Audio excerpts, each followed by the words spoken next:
Good morning and welcome. Have you ever been searching for something and then found it was right in front of your eyes? You may have been seeking something out in the car or a cupboard or a bag or on your desk, and then all of a sudden when you return a few minutes later, it's there right in front of you. The passage we're looking at today is Luke chapter 7 verses 18 to 35. And we have an encounter with John the Baptist, two of John's disciples, and Jesus. This isn't really one of John's best moments. Whereas previously he's been able to accept Jesus as the Messiah and has prophesied that he is the Messiah, he's now struggling with doubt. Whereas once he exalts Jesus and declares, "This joy of mine is now complete. He must increase and I must decrease." He now cannot see what is in front of him. Despite all the clear signs and proofs that he had previously known that Jesus was the Messiah, John is human and fallible, just like us. This is what happens. When John's disciples told him about all these things, he called two of them and sent them to the Lord to ask him, "Are you the one John said was going to come? Or should we expect someone else?" When they came to Jesus, they said, "John the Baptist sent us to ask if you are the one he said was going to come, or should we expect someone else?" At that very time, Jesus healed many people from their sicknesses, diseases, and evil spirits, and gave sight to many blind people. He answered John's messengers, "Go back and tell John what you have seen and heard. The blind can see, the lame can walk. Those who suffer from dreaded skin diseases are made clean. The deaf can hear, the dead are raised to life, and the good news is preached to the poor. How happy are those who have no doubts about me."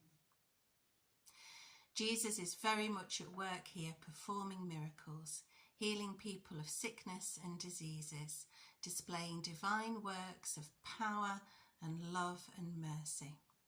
This is Jesus' ministry, to bring healing, salvation and justice, the good news. John's ministry, in contrast, has been one of tackling sin, judgment and condemnation, but both are biblical and both important. How does Jesus respond to John's questioning? Well, he doesn't criticise or show anger or put John right. He doesn't announce himself as the Messiah. He asks the disciples to go back and tell John what they have seen and heard.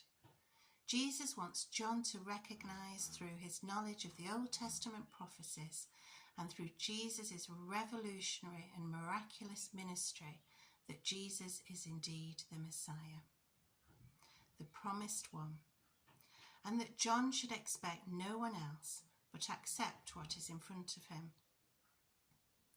Jesus is gentle with us too. He isn't critical and forceful.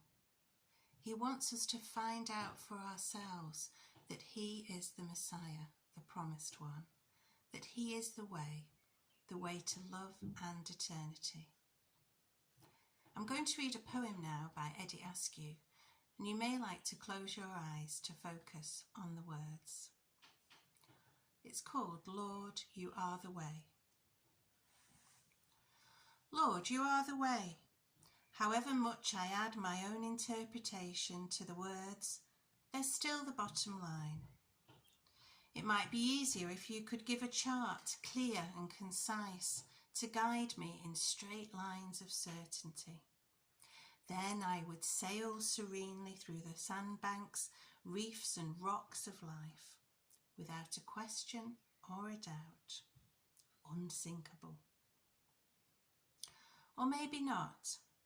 I might set out in misplaced confidence and sail the straightest line, from one mistake to the next. Your gift is much more precious than the certainty I think I'd like. You offer freedom, the opportunity each day to choose my course, to set my own direction, to explore and know the joy of new discovery. At times it scares me, Lord, that you have confidence in me, enough to set me free and let me make my own decisions. But though I'm free to make my choice, you don't abandon me. Lord, you are the way, not simply final destination, but journey to. And as I travel on, I sense your presence, your life in mine, my life in yours, dovetailed and intimate. And when I cannot see the way ahead with all the clarity I'd like, give me the grace to trust. That is the hardest part at times. But Lord, if you trust me, then surely I am right to put my trust in you. Lord, if you trust me, then surely I am right to put my trust in you. God bless. Amen.